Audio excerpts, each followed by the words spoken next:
Mobile, जेब में रखा हुआ खामोश कातिल। सोशल मीडिया पर स्क्रॉलिंग करना सिर्फ वक्त का ज़िया नहीं, बल्कि ये आपके दिमाग की चोरी है।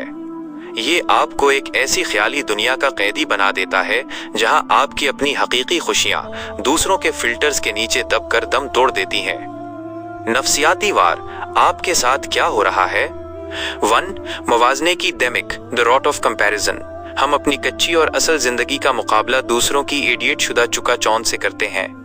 याद रखें, आप किसी की कामयाबी का इश्तिहार देखकर अपनी जिंदगी की किताब को रद्दी समझने की गलती कर रहे हैं।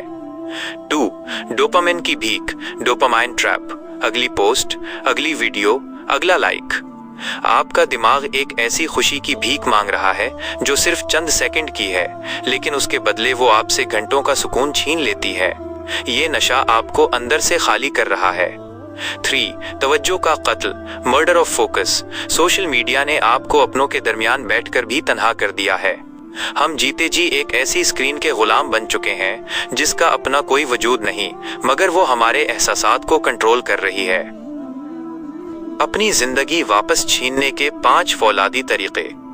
1. Digital quarantine, digital quarantine. दिन के कुछ हिस्से फोन के लिए ममनुआ इलाका करार दें, खास तौर पर सुबह का पहला घंटा, क्योंकि अगर आपने सुबह उठते ही दुनिया की खिड़की मोबाइल खोल ली तो आप अपनी रूह का दरवाजा बंद कर देंगे। 2. फिल्टर के पीछे का सच। जब भी कोई शानदार तस्वीर देखें, खुद से कहें, ये सच नहीं, ये सिर्फ एक तस्वीर है। किसी की मुस्कुराहट के पीछे के दुख स्क्रीन पर नजर नहीं आते। 3. ज़हनी सफाई, दी अनफॉलो रूल।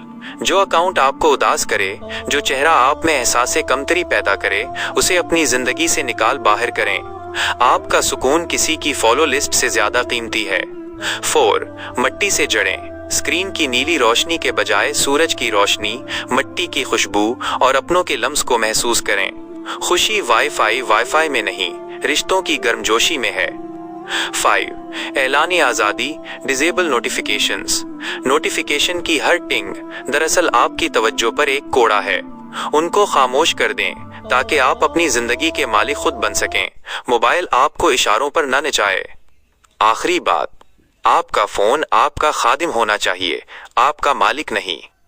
आज खाना खाते वक्त इसे एक तरफ रखकर देखें, आपको जायका सिर्फ खाने का नहीं बल्कि आज़ादी का भी आएगा। तबसरा, क्या आपको लगता है कि ये लहजा आपके पैगाम को लोगों के दिलों तक पहुंचाने में ज्यादा मददगार साबित होगा?